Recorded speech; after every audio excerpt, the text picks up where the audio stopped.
Lay out everything the fans need to know as we enter this critical day.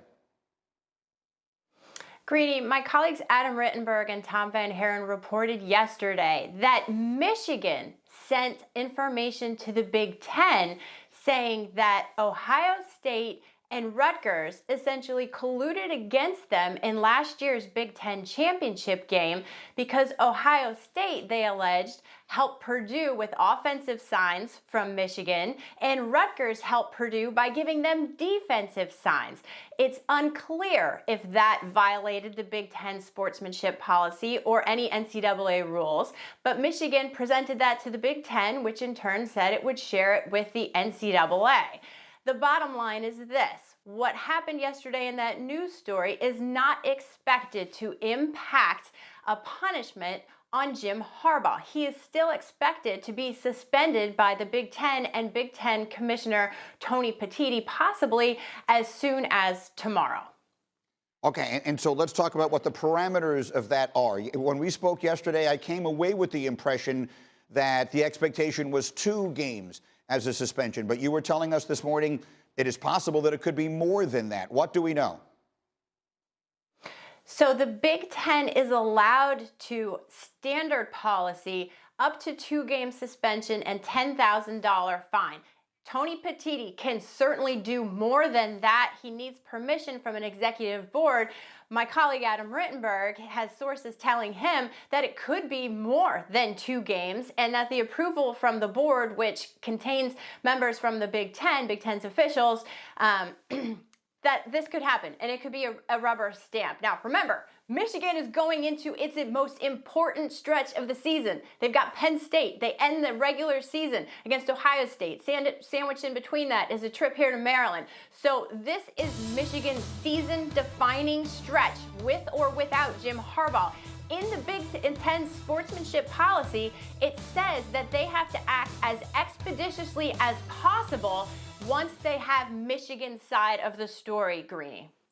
So it's fascinating, and you just saw the numbers there on the screen. I mean, the road game against Penn State, our analytics do not believe is a slam dunk for them at all. Penn State played a low-scoring, tough game against Ohio State a few weeks ago, and then the showdown with Ohio State, which is currently #1 in the country. Heather, stay close, because you'll be able to answer any questions that everybody here has. But let's dive in. Paul, we'll start with you.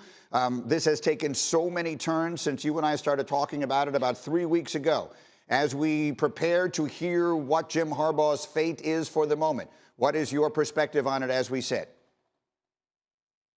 I think Tony Petitti is doing the right thing by jumping in immediately, Greeny, but I think he better be careful before he starts handing down punishment. First of all, I'm sure Michigan lawyers are ready to go crazy with all kinds of lawsuits, injunctions, and who knows what else, and they may very well be successful because this is not really the normal protocol. I realize it's within the rules of the Big Ten, but normally these things are handled through the NCAA. So I applaud Petitti on one hand. I think the real issue is that he's having is he going to let Jim Harbaugh coach a team when most people at this point in time, that's not the measure, but that's what most people think, that he has broken and shattered the rules. What you said a minute ago is interesting. A lot of Michigan fans are going crazy, going he said, she said, pointing at other schools. That has nothing to do with this. It doesn't matter what happened in the Big Ten championship game. It matters whether Jim Harbaugh was aware, or even if he wasn't aware, why wasn't he aware of all the rules breaking that apparently has gone on at the University of Michigan? Yeah, it's important to point out that the way the rules are essentially structured is that the coach is expected to know. Something that happens on the coach's watch, they're responsible for, whether we can demonstrate that they knew it or not. Heather, is there something we're missing here? Well, I just wanted to tell you the exact rule that you're talking about, because it's not just the head coach knowledge, it's the head coach can be responsible for the actions of his staff and individuals associated with the program. That's the exact wording. So the point is here that Jim Harbaugh, who has released a strongly worded statement saying he knew nothing about it and continued to deny it in a press conference earlier this week, that really isn't what is at stake here. It doesn't matter as simply put as we can make it. It doesn't matter if he says he didn't know. The rule is that he should have, right? Both of you, please stay there. I want to bring this to the table here because everyone has so much to say. And Louis, I want to start with you because you were pointing out in our meeting this morning that at least some measure of this has been commonplace for a very long time. Yeah, when it comes to sign stealing, look, going back to the early 2000s when I was still involved in personnel in the NFL, before they had coach-to-player communications put into the helmet for defensive players in particular. I mean, sign stealing was a normal part of the protocol when it came to advanced scouting, and teams knew it, everyone accepted it, everyone knows it. Look, I have information at my home of what other teams did as far as what their signals were, and it was something that was actively used as games went along, and it was perfectly legal to do so. Now, if you then want to juxtapose that with what's going on here, look, the rules need to be obviously adhered to. If there were some protocols that were broken as far as advanced scouting procedures and you weren't allowed to send guys to games, whether or not Jim knew about it, he's going to have to take the fall for it. If they prove, in fact, that's what happened, whether or not you knew about it or not, it still falls under your purview and you're going to face the consequences. Fine, go ahead, throw the book at them. Just make sure that it's ironclad as far as what the rules are. Don't have them be ambiguous. Don't leave them open to interpretation that you can then selectively apply it based upon what your own personal feelings are about the situation. Make sure it's something that you can uniformly go ahead and put and apply to everyone. But I'll tell you this, people need to stop getting up in arms about this whole, oh my God, people are stealing signals. I mean, come on now. Come on, be serious. Are we supposed to now, next not allow teams to go ahead and watch tape of the opposing team also? That information is out there. If you're allowed to go to a football game and scout another team, like you used to be able to in the NFL, right, and be able to have a binoculars, look at the opposing team sideline, see what signals they're putting in there in terms of, what personnel they're sending into the game and what kind of defenses they're running. And if you're allowed to do that and take down that information and everyone's doing it, then fine. Just make sure the rules are very clear and they can be objectively applied to everyone. Yeah, let's play Stephen A. yesterday, lest anyone wonders, well, is Paul Feinbaum the only person who feels that way? Absolutely not. Listen to Stephen A. Smith yesterday on this subject on First Take. The Michigan Wolverines should be banned from the college football playoffs until the investigation is complete.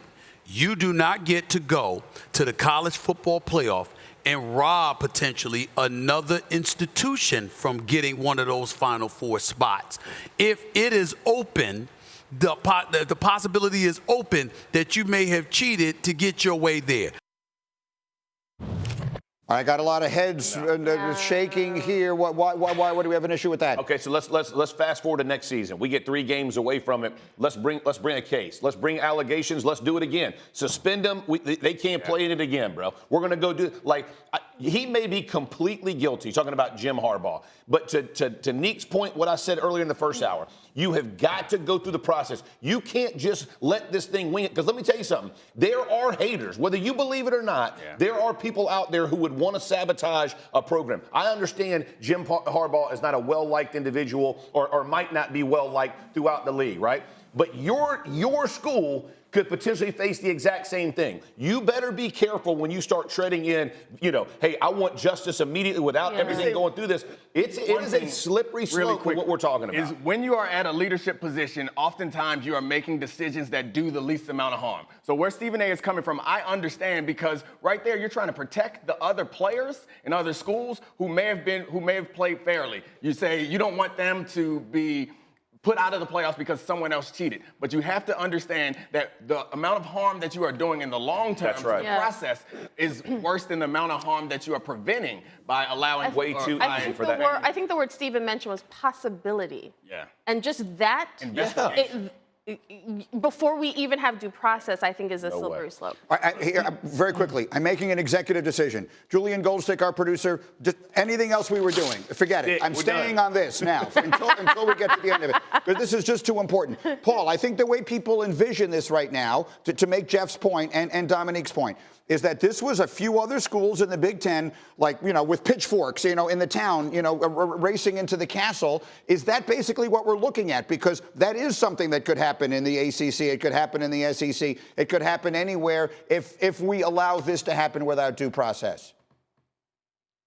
That is true, but I think that's why I said the commissioner has to split the difference somewhere. He has to do something He's already sent the message. We understand that there is going to be a penalty here. To me, this is like being indicted and you work for a company and they say, listen, we're going to suspend you indefinitely until we can clarify that. And I realize we're getting into another world here, but in many respects, Jim Harbaugh has been indicted in this. He's been accused of it, and the commissioner wouldn't be moving forward if he hasn't seen evidence that would support at least the air of malfeasance. So that's why I think he needs to take Jim Harbaugh out of the quotient. By the bottom line, the players can still play. They've already had 3 games this year without Jim Harbaugh, and they did quite well. Harbaugh, to me, is the problem. Now, what Stephen A. said is really too big of a hill to climb. You can't take a team out of the playoffs while the process is going on, because they'll be disqualified from it. So, I mean, I understand where his heart is, and I think a lot of coaches agree with him in principle, but in practicality, you simply can't do that right now. Right. Now, let me get Lewis in here. Go. See,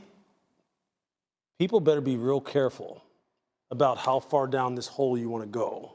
As far as, look, I understand if you take it beyond what the scope of the rules say you can take it, as far as preparing for an opponent, advanced scouting, studying other people's signals. Coaches share information all the time, folks. All the time. Don't think that everybody just works in a bubble and no one talks to each other. That's ridiculous. People need to stop being naive about this. If Jim broke the rules as far as sending a guy to another place and he's sitting in the stands and he has his camera phone up and he's sitting there filming the other sideline, then whack the person who is responsible for that. The person who did it. Jim, look, you're going to have to take the fall because you're supposed to know everything that's going on around your organization and all. But to take this whole football team off the field and take these kids out of the college football playoff is just ridiculous. You can't do that. You can't do that. You can't do that right now simply because they have not really come out and said, okay, look, this is what happened. This is who we're going to hold accountable. It's still an ongoing type of thing, right? But here's the thing. I just want to say this, Green. I want to say this. Look, coaches, look, I've been involved in football. We've all been involved around football for a long time. You don't think that there have been teams that have won significant games, championships, because of information they have gleaned from watching across the sideline to see what signals are being given, and then coaches make offensive calls, and all of a sudden you're like, damn, that coach is a genius. He called the right play. You think that hasn't happened before? Yeah. Oh, yeah. You think that all of a sudden now every team that has won a national championship did it the squeaky clean way and they didn't have any signals. They had no tips. They had no indicators about what the other team was doing. And I'm not saying that absolves Jim for what he did or what he allegedly did or what was going on in their organization as far as filming other teams' sidelines and all. You have to pay the price if you broke the rule. But here's the other thing. Big Ten, NCAA, get it together.